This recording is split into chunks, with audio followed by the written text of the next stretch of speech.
Hey, welcome back to GBGuns. Hopefully you've seen our recent videos on the Smith Wesson M&P 2.0 Compact, and you said, yeah, that sure is a great gun, but you know what, I just can't afford one right now. I need something affordable and something American. That's the SD9 VE, and that's what we'll be taking a look at next on GBGuns.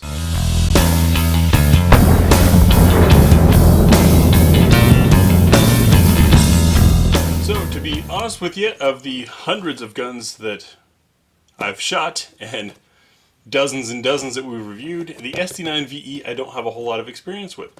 I've always been curious though, because it's incredibly economically priced. At the time of this filming, which is November of 2017, you can find these for around $250 if you dig. Got a spare mag. Let's see what all we get in here. Our ubiquitous cable lock, the manual, and of course I like to actually look at the manuals to see if they'd be good for someone who doesn't already know a lot about firearms. And we've got very clear illustrations, your classic tricolor that a lot of the manuals are. Looks to be a decent, usable manual. Thanks, Smith & Wesson. Not everyone seems to get that. And here's our gun in our rust inhibiting bag. I'll get the packaging out of the way. Let's take a look at the gun. Alright, so of course we start off by showing clear. We do have a witness window for looking for rounds. We'll do a press check. We've got nice big serrations up here for that. You can see there's obviously nothing in there. And we'll drop the mag. The magazine, does it release or eject?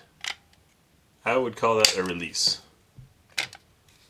So you're not getting a whole lot of force there, but it comes out, and what I appreciate on this is your witness windows are on the sides, not the back. We saw this on the 2.0 as well. The reason why I like it is if I'm doing a competition or at a school or something like that where I want to do a quick mag check, or maybe in a really terrible gunfight where you've got a lull and you want to check and can't reload, being able to do this and see the windows at this natural angle is a lot easier than doing this. Windows on the back, I think, is just lame. Sorry, Glock. So with that out, let's take a look around the gun, starting up the front. Got a little bit of a recessed crown in there that'll help protect the rifling over time. Slide to frame fit. The slide has some flex to it, but I don't feel the slide itself moving. There's our nice big serrations for a press check. You can also grab up here because I noticed this laser etching is cut deep enough on both sides that I'm getting traction, at least in dry weather. We have our rail slots and serial number. Rounded trigger guard without any stippling on the front. The stippling on the front of the front strap here is actually pretty aggressive. Magazine release does protrude some, but is shielded by this ramp. Slight indentation here for the thumb for a natural resting spot. And for me, slide release or stop is easily reached. And my trigger finger actually falls in a fairly natural spot. So considering I have larger hands, I would have to say that this gun fits larger hands well. A little bit of texturing on the side. This gap, though perhaps unsightly, also gives you a chance to strip the magazine, and the magazine itself is maybe a little bit wider, or at least there's a slight swell right there to allow you to strip the magazine if need be. I like that the heel extends all the way, that way you're not risking smashing your skin in there when you shove a magazine in quickly. Back strap. Same aggressive texture. Looks like Smith & Wesson is of the same school of thought we are, and that's that a handgun is gripped by pushing from the rear and pulling from the front, because that's the direction the gun's trying to go when you shoot. The gun doesn't try to swell. It's not a balloon, folks. Sorry. Nice large serrations in the back. There's our 3-dot sight picture. Very clear and very crisp dots. Slide to frame, a little bit of wiggle. That may or may not be an issue for accuracy. We'll find out on our range test. Coming around the right side of the gun, no controls here, so sorry folks. If you're left-handed, you're just going to have to either do like I did and learn to shoot with your right, or adapt.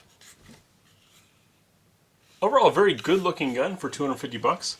And I gotta say, a gun looking this good with a stainless slide made in America at that price is pretty exceptional. Next, we'll field strip this and take a look inside the gun. So field stripping is going to look very similar to other guns you might be familiar with. And of course, make sure it's clear. We're going to press the trigger, grab here and squeeze to pull slide back a little bit, and then bring these takedown levers down on both sides of the gun simultaneously, and it comes off. There's the other side. These takedown levers are itty bitty, so it's not the most comfortable thing to strip, but it's not something that you're going to be doing all day, every day. Looking inside the frame, we've got metal reinforcements for our slide frame contact. Nice locking lug there, and spring setup. See how it all moves.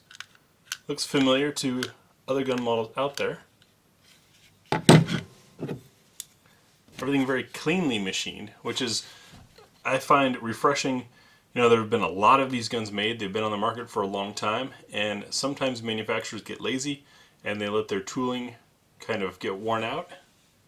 Doesn't look to be the case at all with this gun. On our slide, we have a captured recoil spring. It's a flat spring plastic guide rod. And our barrel drops out. Taking a look in our slide. And once again, you can see very cleanly machined. This was not done on a tired machine. Nice large extractor claw there, and it is external. That's our firing pin safety. The spring's a little stiff in there. Very clean. Our barrel, which didn't ship so clean. Let me wipe this off. Had a little bit of crud in there from the test firing and then packing grease. So look, we'll see how the chamber support is using, as always, our Nosler match. If you're not familiar with it, we use this stuff because in our test it's the most consistent and most accurate ammo out there. It's also what we use to shoot our groups with. That way it is either the gun's fault or our fault, but we know it's not the ammo's fault. Dropping that in, it was a snug fit, but you can see looks like fairly equal support all the way around. There we go, now it fits better. Might have just been a little bit of that dirt in there. We'll have to see. But snug fit, although it can make for a pickier gun, also tends to make for more accuracy because the combustion is more consistent. You don't have brass swelling to one side or another. Get us back together. When we get this out to the range, we're going to do our multi-load test, of course. Going as heavy as 165 grain or 158 grain, depending on what we've got on hand, and as light as 65 grain. Hollow points and ball alike. Steel and brass alike. See what functions. And as far as the shooting impression, you want to see what that trigger is going to be like. The safety on this thing is this pivot point. See, I can't squeeze it from the top. You have to squeeze from down below and straighten the trigger. It's a heavy pull, and then a decent break. We'll see our reset. Rather long, not so tactile, but definitely audible. And then that heavy pull again. So for a beginning gun or defensive gun, this is fine. I've had some people ask why I stopped using the Lyman pull gauge on these. And reason being, really the trigger weight isn't so important. It's how smooth is it? Can you pull things consistently? And can you learn it?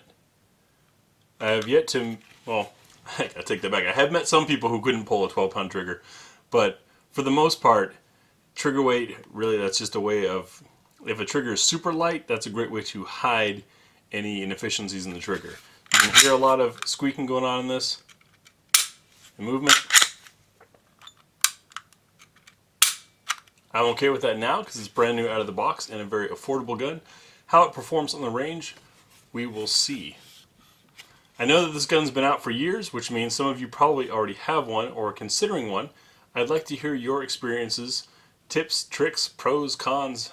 Let us know what you think about the Smith & Wesson SD9 VE.